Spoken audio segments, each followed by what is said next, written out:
Hey, and welcome to the final day of the 5-day Amazon Ad Profit Challenge, sponsored by Amazon Ad School. I'm Brian Cohen, and it's a bit bittersweet today because we are doing the final video, but we do all get to hang out later today at the webinar for how to scale up your Amazon ads. But this is a good one today.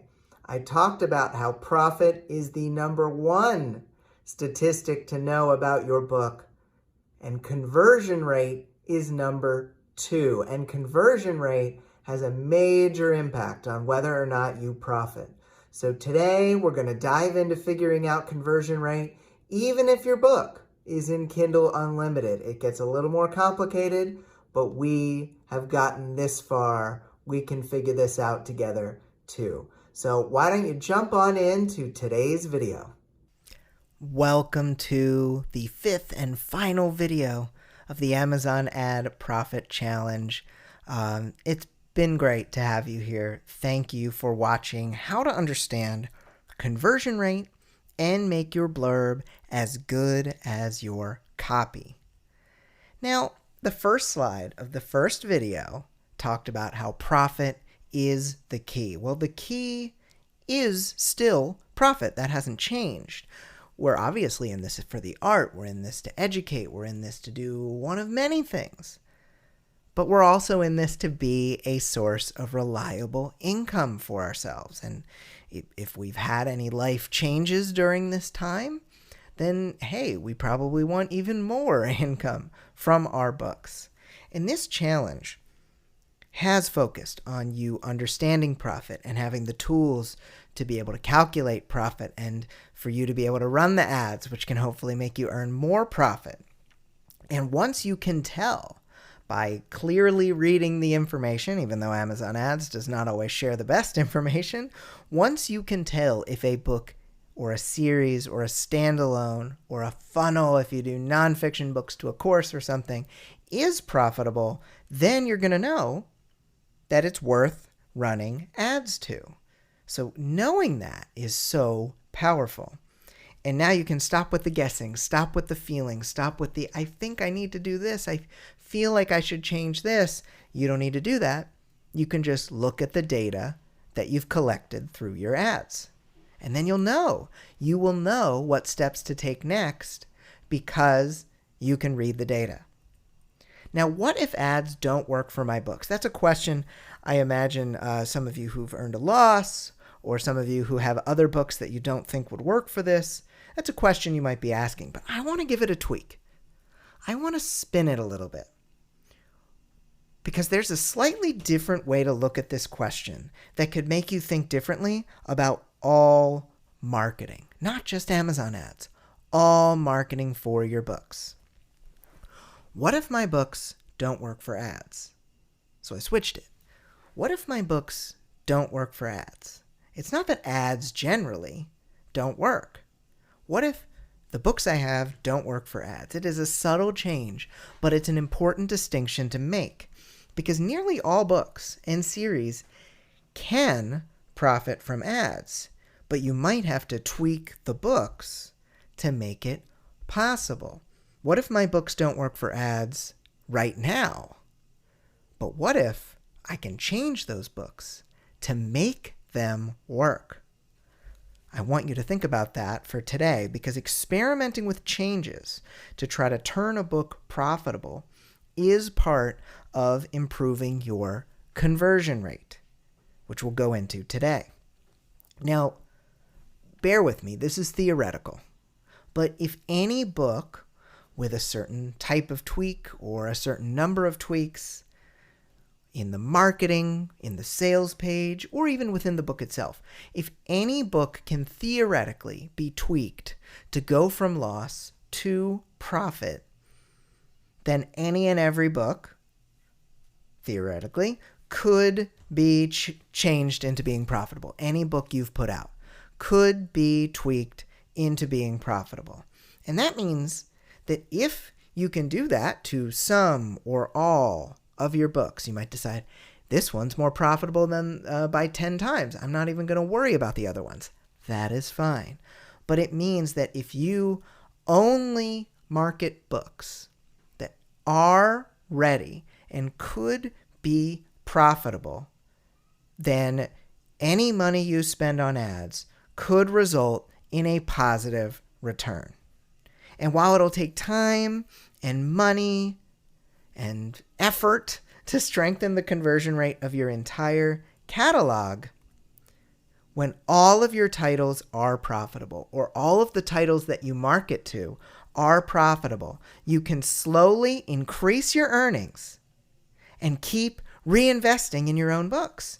Because if you know, not feel, not guess, but you know, if I advertise to these 3 books, I turn a profit, then slowly but surely, you can keep putting marketing dollars behind those books. And eventually, as you reinvest the money into books that are going to make a profit, you climb into that monthly 3, 4, or 5-figure a month royalties club. It's inevitable. If you only run ads to books that have been proven to be profitable, then inevitably, if you keep putting more money into those, you're going to hit those milestones of getting into 2 digits, getting into 3 digits, getting into 4 digits. It's proven by data. And as long as you stick to the data, you can make this happen. So how does copywriting factor into this? We've had kind of a copy lesson every single video during the challenge. Well, we've covered it in each video with things like hooks, cliffhangers, the what it is copy, the reviews copy, the if you like this copy. But each of these pieces of advertising can be used in your book description. Now, descriptions, also known as blurbs, which I don't love the term because blurb also refers to someone leaving a testimonial on your book, but descriptions are one of the most important factors of improving your conversion rate. If you have a book that's not converting well, sometimes writing a better, more highly converting blurb is going to be the thing that kicks it into profitability. So today, we are going to reverse engineer some of the copy to help you punch up your blurb too. So we're going to reverse engineer some of the assignments you've completed to help you get a stronger book description. I want to put this note in here because remember that all of our campaigns, if you followed the assignments, they have an end date of April 30th, and they will expire on April 30th. So if you've done the homework for video 4, you know which of your campaigns are profitable or on the border of profitability.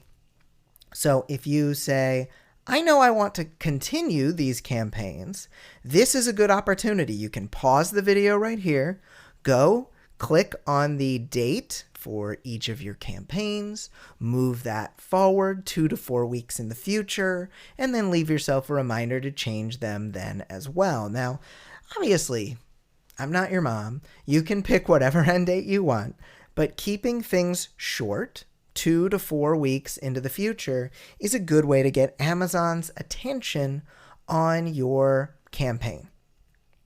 Now, I recommend if you don't change your date now, at the least, set yourself a reminder before the challenge ends so that you do not forget. I will mention it again during Tuesday's webinar, but I don't want you to forget. Someone always forgets. Don't be the one who forgets. So here's what you're going to learn today. You're going to learn how to figure out your conversion rate and why it matters for your books. You are going to see the easiest changes. That they'll be ascending in difficulty. So the easiest changes and the harder changes you can do to improve your conversion. And then you're going to learn how to use the best copy you wrote during the challenge and repurpose it back into your book description. Here's what you're going to need: internet browser, patience, calculator, and, the laughable 30 minutes to watch the video. possibly also laughable, 30 to 60 minutes to do the homework. I know some of you have spent hours on the homework, and I really appreciate you dedicating yourself to putting this much time and effort in. What is conversion rate? Conversion rate is how many clicks it takes to get a sale or a full Kindle Unlimited read. So this is not just about sales. If your book's in Kindle Unlimited, it's about how many people have read your book on Kindle Unlimited. And so we're going to find the full KU read by looking on a special random hidden page in Amazon. I don't know why it's so obscure, but you are going to see how many pages it is. Let's say your Kindle book is 400 pages. Well, then you will divide the number of pages you got. Let's say it's 1,600. Divided by 4 in order to get 4 people read my book from cover to cover. So that is a factor. You can't ignore KU when you are doing this calculation. So usually around 10 clicks to get one sale or one full read should make your book profitable. That is not always going to be the case on a 99-cent book. That is not always going to be the case on a short book like a 100-page Kindle Unlimited novella. You might need better conversion rate than that. But for the most part, 10 to 1 is what the metric we use. Now, it can take several weeks or a full month to gather the data needed for an initial conversion assessment. Obviously, we're going to fudge that a little. But if you figure out in this week that your conversion rate is poor, I would recommend you spend a couple more weeks gathering data to get the real story. You're only getting part of the story if you only get 20 clicks or so. Because eventually, we're going to want to get at least 100 clicks to determine an accurate measure for your conversion rate. But we can get an initial assessment from the challenge data. Now, if you ran any 99-cent promos, if you did any other things like ran other ads, you're going to need to try to factor in that data as best as you can. Because if you assume, hey, my Amazon ads were amazing, but I also was running a 99-cent deal on Bargain Booksy, that is going to factor in, and that is going to make those numbers a little less accurate. So there is a lot of value in not just spending money to make profit, but running ads to collect data. So if you were, I just made up some numbers here. Let's say you ended up spending about 25 cents a pop on your clicks. 100 of those clicks would cost $40. So in part, you might be thinking, Brian, I'm losing money. I'm not going to spend $40 to figure out how this money-losing book converts. But conversion rate isn't fixed. It can be improved. But at first, you need to get the data. So if you spend $40 to $50 now, as opposed to just trying to pump more ads into something, or run different promos, or pay someone to do the marketing for you, like you can't get someone to, put lipstick on a pig. I think someone reminded me of that one. If it's already a pig and you put lipstick on it, it's not going to make it not a pig. You need to kind of fix the pig. You need to make the pig into a stallion. I'm not sure. My metaphor went off the rails here a little bit. But if you change out the pig for it being a stallion by improving the conversion rate with better blurb, better cover, etc., instead of just trying to market the heck out of it, you're going to save yourself some money. So you spend $40 to $50 now to get that amount, and then that change will help you to tweak your book. If you say, well, my conversion rate was 20 to 1, obviously I need to change something, then you make those changes. You eventually, instead of spending hundreds of dollars trying to put lipstick on a pig, you end up getting hundreds of dollars in profit because you've waited until you could get that book profitable. Sometimes you do have to spend money to make money, and that's especially the case with Amazon advertising. So how do we run this conversion rate experiment? Well, You start with a combination of the ads that we talked about here during the challenge. Some category ads, some auto ads, some keyword ads with lower bids. I say 25, 30 cent here, but I mean anywhere from 25 to 35 cents, I think. I maybe did a bad copy paste here. So you can spend up to 35 cents. Monitor those ads each week. Check to see, am I getting closer to 100 clicks? Am I getting there to having enough data to really understand what the data is telling me to do? If you are not getting close to that 100 clicks, create more ads, try new targets, get your book out there. You want to spend that $40 or $50 to know what your book is telling you.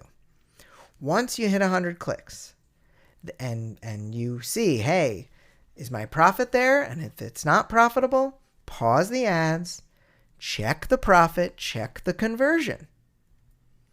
If you have that it took 10 clicks to get a sale or a full KU read, that's good. 15 to 1 probably can be salvageable. If you have a book in a series, you might still make a return on that in the future. Higher than 15 to 1, you probably need to make some tweaks. So you might feel, oh, we've got experiments going on. This is like a mad marketing scientist. Well, you are a mad marketing scientist. That is the idea here. So let's get into the screen share. So first and foremost, I just wanted to show you when you are trying to, you can actually do it on this full campaigns page. If you need to change your ad campaign end date, simply click here where it says end date, click here, and then pick a different end date. And then click apply. And then you will have that new end date up there. So that is how you change your date when you're getting ready to do all those changes. Now, let's take a look at our conversion rate here. We can actually gather all of the data we need just from the Amazon ad dashboard. So you'll see I'm using my acronym here, TDS, just a reminder. You can X out of that. You can put that in order to get the data for, we're just running from April 13th to the 18th. You know, I'd like more data here. So if you had run previous ads to your book, you can get more data. And oh, this is perfect. 211 clicks. So now we have over 100. If you just started running ads this week, you won't have that many. But I wanted to get some good data for y'all. 211 clicks. Actually, I'm realizing I was totally wrong. You can't get all your data from the Amazon ad dashboard here. Lies. I'm spouting lies. 211 here. So now we can go over to our royalties estimator, and we can kind of get the information from here on the royalties page, but we're actually going to go check out our orders page and our KENP page. So we're going to go to our orders page. Going to click off free. We don't really need that. Deselect all. We're going to look at Dark Souls. So we see 7 units sold. So let's start collecting this data here. 211 clicks. Dark Souls conversion rate. So, and what I did there, if you type something into a Google Doc and click there, it'll automatically populate. Crazy but true. Let's go 150. So we have here 211 clicks. And so we need to now look to see how many orders we had. So we had 7 sales. But remember, this book is in Kindle Unlimited. So we go here and we look to see 2,093 pages read. All right. 2,093 pages read. That number doesn't do anything for us on its own. But if we go into our bookshelf, which is located at kdp.amazon.com, we can go look up Dark Souls. And we are going to go to our promote and advertise page right here. And all the way at the bottom, we will see this is 296 pages. So we're going to bring that number in. 296 pages per book. So now we bring in our calculator. We do 2,093 divided by 296.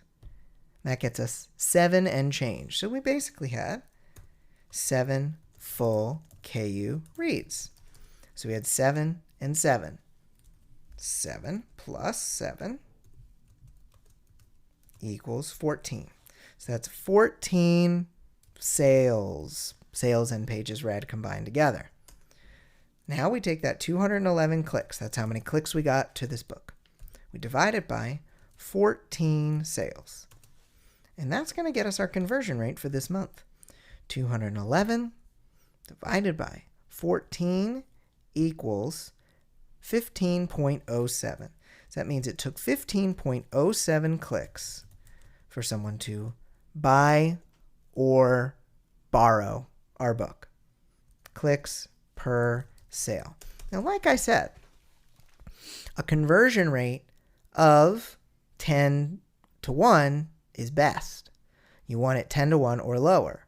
15 can be salvageable, can potentially be profitable if it's part of a series. Now, I might want to make some tweaks on that to get the conversion rate even better.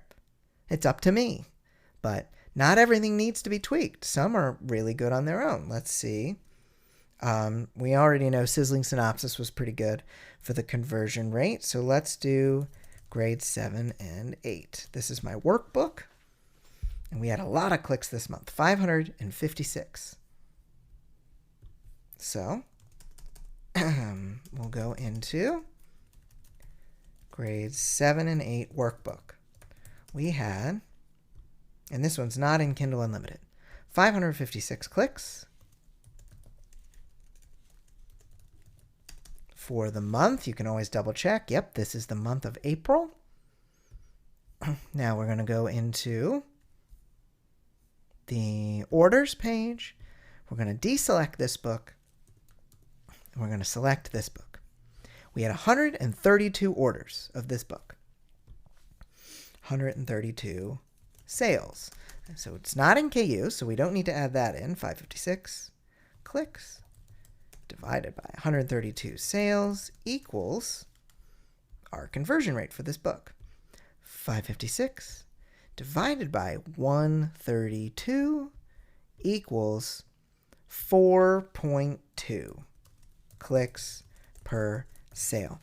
Now, I always get a few people asking, Brian, this doesn't account for organic sales. And that is because I don't believe in organic sales. I believe that every sale should be attributed to something you can track. And I never promoted this book. And since it's been published in 2011, I never promoted this book anywhere other than through Amazon ads. So I know if people are buying this book, they either saw an Amazon ad or they got some extra, or the book got some extra exposure because of the other Amazon ads I'm running. So I don't believe in organic sales. I believe everything that you can track should be tracked. So based on this conversion rate, which is very good, the lower it is, the better. It's like golf. I would say that nothing needs to be changed here because my conversion rate is strong. On my fiction, with the KU factored in, 15, not so good. Might still be profitable because it's a part of a series, but I might consider making some changes to improve my conversion rate further. But as a little teaser, I once did this to this very series when I had lower conversion rate.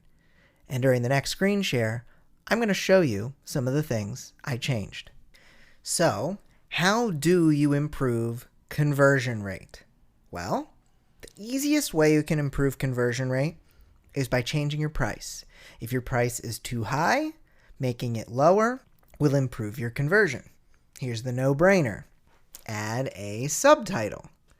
You can, on an ebook only, change your subtitle to whatever you want at any given point. So that is one way to add a potential improvement in conversion.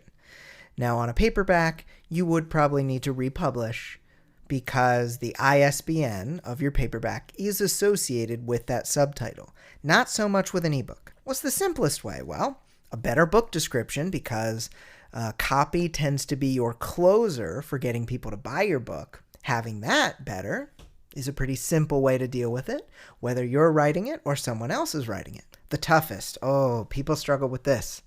I know, and it's hard to do, but getting more customer reviews.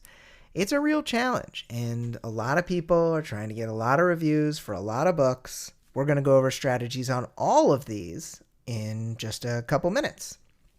The most inconvenient, new title, new cover, relaunching the whole dang thing. You can change your title technically on an existing listing, but you are going to potentially get more benefit out of relaunching the book as a whole, because Amazon tends to give a little bit of extra love, a little bit of extra promotional power to books that are new releases. So I did a relaunch of that superhero series back in 2018, I believe it was. And as a result, I found that Amazon did definitely help that book to succeed more because it was a newer book. So we have lower your price, add a subtitle, give it a better book, or improve with your subtitle, get a new book description, getting more customer reviews, and a new title or cover. These are the things that allow a book that's not profitable, once tweaked, to become profitable. I've seen a lot of authors play around with above $4.99 pricing. If you're very established, you have a big audience, this makes sense. If you're new, this doesn't make sense. $4.99 even on its own is relatively high for self-published authors. 99 cents is pretty common, but one, you only get 35% of a book at 99 cents. But also, a 99-cent first in series can potentially decrease read-through from book 1 to book 2 if book 2 is a regular price book. So there's a lot of things to consider, whether or not to go with 99 cents. I've played with it myself, and I think that if it's part of a longer series, it might be worth it. But pretty standard, $2.99 to $4.99 for the ebook is pretty standard. And then I wanted to say that $10 or lower, so $9.99 or lower for the paperback, if you can get it to be that way, some books are too long for that, can be a lower barrier to entry if you're selling paperbacks. I've sold tens of thousands of paperbacks of my nonfiction and workbooks at prices like $5.99 and $7.99 because these were relatively short books, and I made plenty of money off them, almost kind of using the Walmart strategy of price low but sell a whole lot of them. It's one of the only ways I'm like Walmart. Clarifying your title. So one quick change that can make just a huge difference is adding a subtitle to your book that includes the genre, and if you have any tropes, like if it's a particular subgenre that you're writing to a market where there's certain types of story elements that a reader can expect, you can include that in the subtitle. You don't want to go crazy. You don't want to make it a 2-sentence long subtitle, but you can do a lot with 6 or 7 words. Now, your subtitle on your paperback, yes, that is tied to the ISBN of your paperback edition, but you can change your ebook subtitle as often as you'd like until you get it right, and it's so easy to do so because you just do that on your KDP bookshelf. So you could say a coming-of-age fantasy novel. You could say a friends to lovers romantic comedy.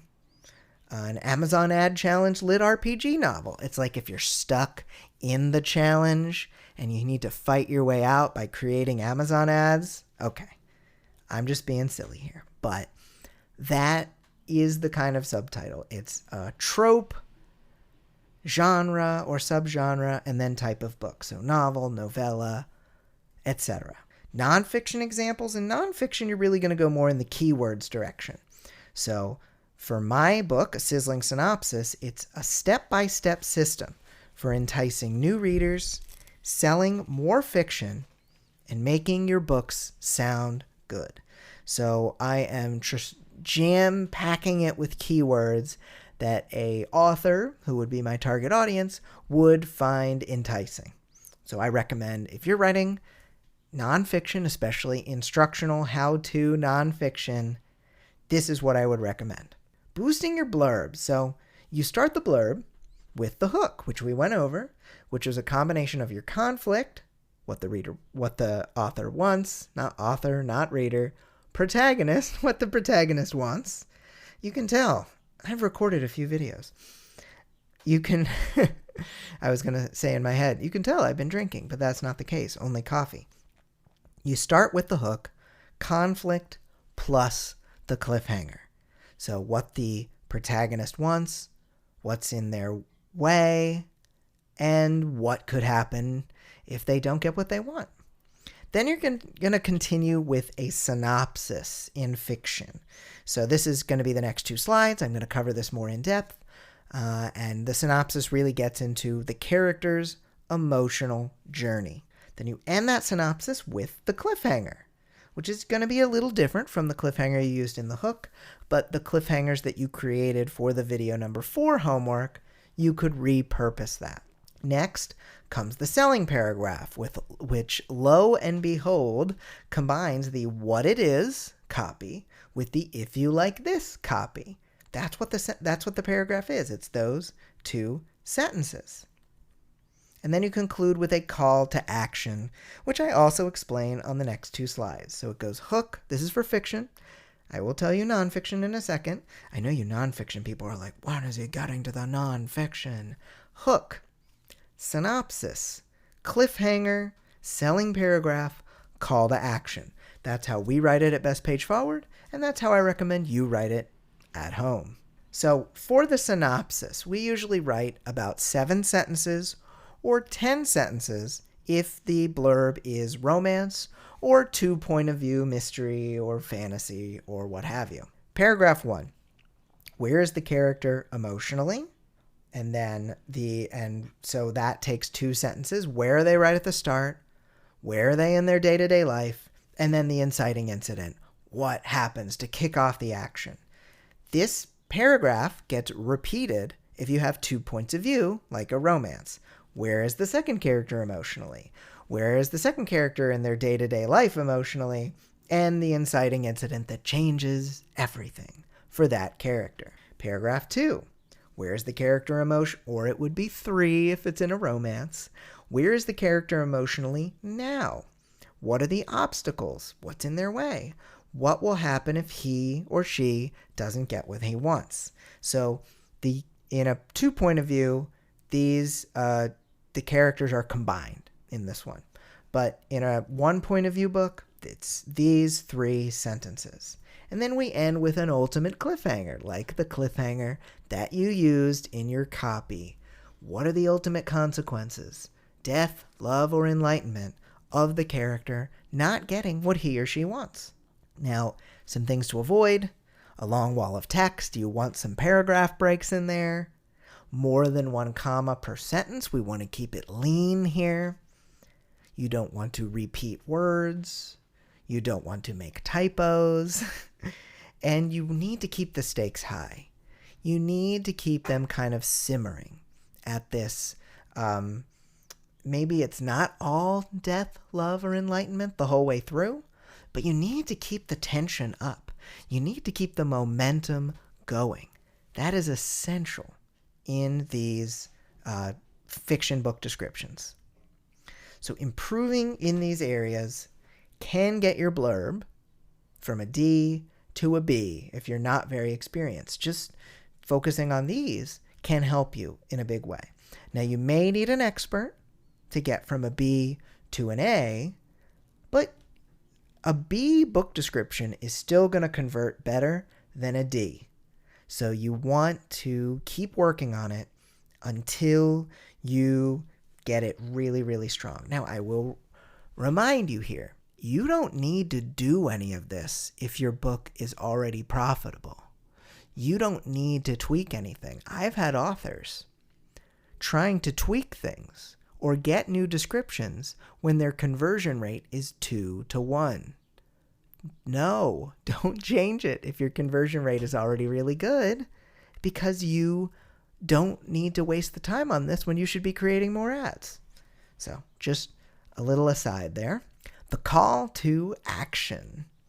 You want to answer the reader's obvious question of what should I do now? What should they do? They should go buy the book already. Of course. So how are we going to convey that? Well, the template we use is by title to verb phrase today.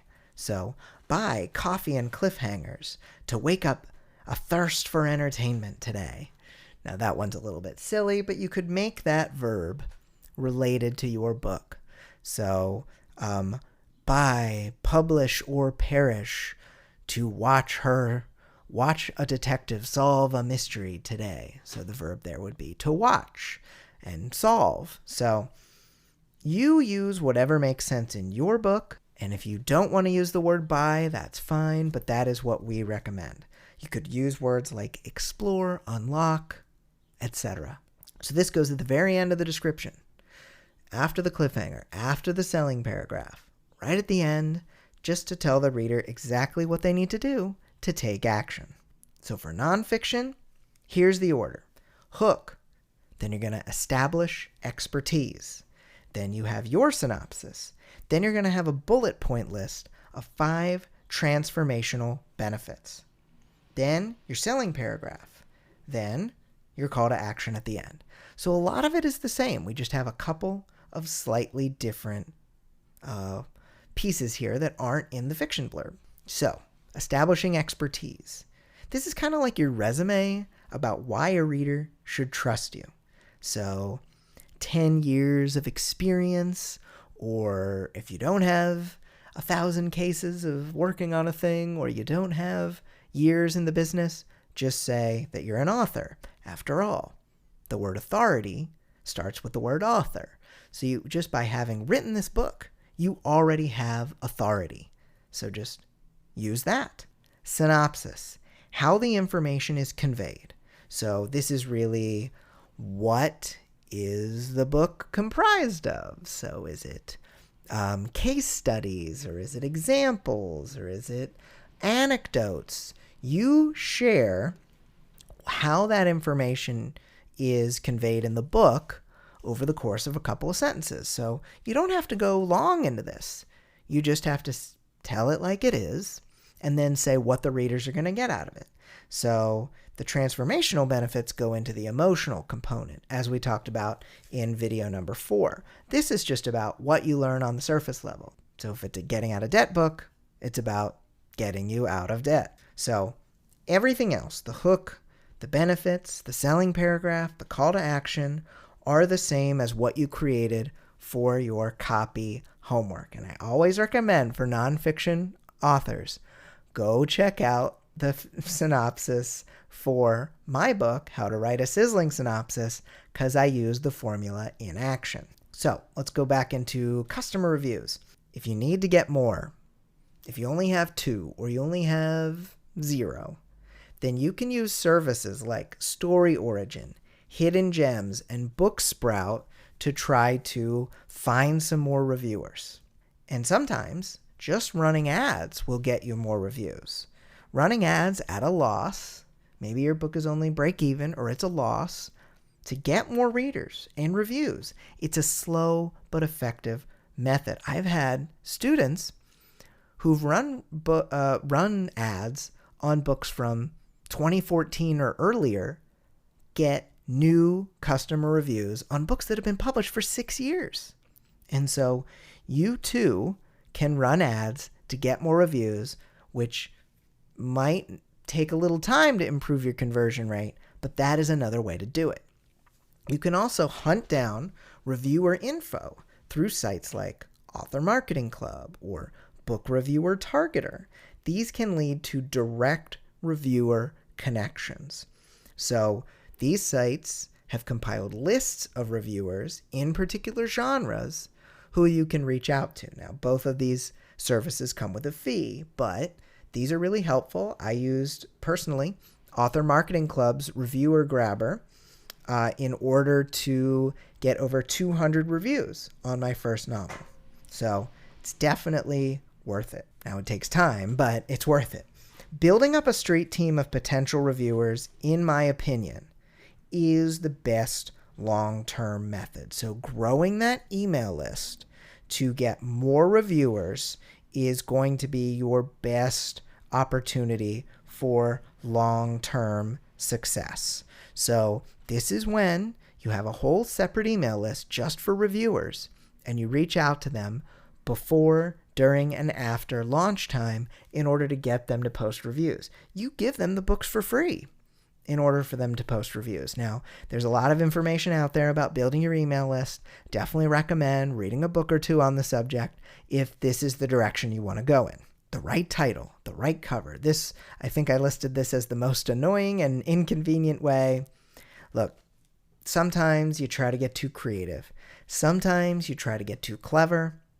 And the clever or creative or funny title doesn't always win. Originally, my superhero series first book was called Ted Saves the World, to try to kind of play off of titles like Buffy the Vampire Slayer. But I looked at the genre and realized, no, that doesn't work. So I went with a more ominous title of The Dark Souls, and that has worked much better. That was one of the many things I changed when I relaunched my book. Now, both titles and covers must be genre appropriate. A glance at the top 100 in your category or a K-Lytics report, singular, not reports, can be extremely helpful to see what these covers look like and what these titles are. Now, when getting a new cover or title, I recommend that you share all rough drafts and ideas with a group of trusted authors first. I see too many authors, they spend a lot of money on a cover, $400, $500, and it's not usable because they did it in a vacuum. They did not check with other authors. They did not check with readers in their group, in their genre, in order to know, yes, this is the right cover. But by workshopping it, by talking to other people about it, you are a lot more likely to succeed. So if you don't do that, if you just try to do all of this on your own, you may be doomed to repeat the same mistakes over again. And I don't want that to happen for you. I really want to make sure that if you're going to put all this effort and time and money into a process, that it's going to be valuable for you. This is not easy. Fixing up your conversion rate, not an easy thing. It takes a lot, but it is simple. You had a conversion rate before, maybe 20-1, took 20 clicks to get you a sale or a full KU read. That is what it was. Then you make changes to your existing marketing, your cover, your title, etc., your blurb, your price, your everything. And then you test your conversion rate again and see how it did. That is simple. It takes time, it takes effort, it's hard, but it is pretty simple. Something isn't working, so you make a change and see if it works now. So it takes time and effort to improve your reviews, get more of them, get a blurb, get cover. Once you do take that time, once you do this hard thing, and that's actually something I've read about with the book Mindset, the trying to do hard things and trying to instill that hard things are good. Once you do this hard thing, you may be able to run profitable ads on your book for years to come. and these larger Amazon deposits into your checking account, the higher royalties you're able to make as a result of these changes will make all of the energy that you spent worth it.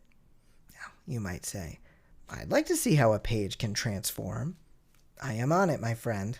Now, I realized while I was recording, I made a mistake here. I made a mistake on my conversion rate. What was that mistake? Can you think of it? Where do we sell books? Okay, we've got these KU. We included KU. We got the 7 other sales. Oh, we included that. Wait, Brian, do you have an audiobook of this book? I do have an audiobook of this book on acx.com. Let's go take a look at my sales dashboard. So we're here on the ACX dashboard, and we're going to look up our sales just for this month. Now, spoiler alert, it didn't add too much. I didn't actually know how many I had sold, but it still changes the equation. After all, we now have 15 sales plus 1 equals 15. So if we change that, we're going to see a slightly different number here. 211 divided by 15 equals 14. So we go to 14.06. Now, if you sell a fair number of audiobooks, you need to include those in your conversion rate as well. So I wanted to jump in there before we totally went off base. So my book used to be called Ted Saves the World. Now, if we hunt for it, we can probably find it somewhere on the internet because I took it down for sale. But every so often there are copies of it up in paperback form. So let's see if we can find it. Yep. We're seeing some of these. There it is, our original. You'll see, like I said, I had 200 plus reviews on it. So we don't have the ebook edition up, but we had the title, Ted Saves the World. I believe the subtitle was I believe it was the Ted Saves the World series. Not related to baseball, surprisingly, with World Series there. So we look at this cover, and this is a pretty cover. But if we were to go to the Amazon Top 100 Sci-Fi Superheroes, we would see that these look pretty different from the books that are up here. There's some weird Highlander books in here. But these kind of books are pretty similar to what we're usually going to be looking for. This is a popular one. If we go to YA superheroes, we might even see Amazon Top 100 YA superheroes. We'll see some even different things. My book does not look like these books. And that is a problem because these bright colors are nowhere to be seen on mine. And so the cover, while pretty, was not right for the genre. At various points, I did play with other series titles, but this YA sci-fi fantasy series of superhero novels should have been in the subtitle. It was not. Had a decent number of customer reviews. I'll give myself that. But look at this wall of text. I never fixed this on my paperback edition. The blurb was pretty good to begin with, I will say, because, I run a copywriting agency. But still, there were issues with this book. And so when I decided I really wanted to take this to a new level, I changed it. I went with new covers, new blurb. I even actually rewrote the entire first book because I had written it in 2014 and I made changes to it. Now, I did lose my reviews. I found out since there is a way to keep your reviews when you're even publishing a new title version of it. But look how different these two covers are. Night and day. So much brighter. So much closer to, if you look at some of my also boughts. If I go all the way down, if you look at some of my Also Bots that aren't my own, you're going to see a lot of covers that look pretty similar to this one, particularly Meta and Sentinels. And Ultra. That is what a superhero book is supposed to look like according to what readers want. And so you need to determine, and I don't even have a subtitle on this one, I'm doing a bad job with that, but you need to determine what changes you could make. It doesn't have to be a full rewrite. It doesn't have to be a full relaunch, but you need to make a decision. What changes am I going to make to determine if my book can be sold? Not if ads are working for my book, but if my book can work with ads. And those are the kind of changes you need to determine if you are going to up your conversion rate. And I will tell you, my conversion rate improved significantly from making these changes. What a difference a week can make, right? I mean, it's crazy. So many of you have done so much work. I don't think it's an exaggeration to say that over 100 authors created their very first Amazon ads this week, maybe even 500 plus authors. It's incredible. I'm so amazed. And while some of you saw profit, hooray, some of you saw a loss, you've got so many tools, tricks, and skills that you can play with now. And if it doesn't work on the series you have written in the past, maybe it works on the series you write in the future. And once you make sure that your books are optimized to profit with ads by working on your conversion rate, you'll be able to turn all of your ad creation knowledge into long-term royalties. So here's what you know how to do now. You know how to create more category, keyword, and auto-targeted ads to get additional clicks. You know how to write different kinds of ad copy to appeal to your readers in a whole bunch of different ways. You know how to interpret the Amazon ad dashboard and ignore stats like ACoS and sales. You know how to use the KDP beta dashboard to see if your royalties are greater than your ad spend, also known as profitability. And you know how to calculate your conversion rate and what to change to try to turn books with a loss into profitability. So here's what you're going to learn during today's webinar, or if you're watching this in the future in a webinar replay. We're going to recap all the things we've covered, but we're also going to go deep into what to do when your books are profitable. We'll talk about scaling up your ads to keep your ROI consistent if you're already making a good return, but spend more money in order to up that profit. This is going to provide live content that we didn't have time to cover during the challenge, and you should receive a confirmation link about an hour and then 30 minutes beforehand. If you registered for the challenge, you should already be registered for the webinar. So make sure to be there at 3 p.m. Eastern Time. So video number 5, homework. I want you to think back over the whole challenge, and I'd like you to identify the number one thing you learned this week. Then I want you to write out your answer, share it in a new post in the Facebook group titled Video Number 5 Homework. Now, if it's tough to think about just one thing, you can list many if you want to. So make sure to second another author's post with a kind comment. Then, extra credit 1. I know this might feel a little bit self-serving to me, but I'd like you to write down a testimonial/review for the challenge. Or you can record a video if you're feeling so bold. I'd like you to please share your feedback. You can tag me if you'd like in a new post on the group called Challenge Testimonial. So I really do appreciate you taking the time to provide your thoughts. Feel free to comment on another author's review when you're doing that. Extra credit 2. So I'd like you to consider this your 1-paragraph essay on conversion rate.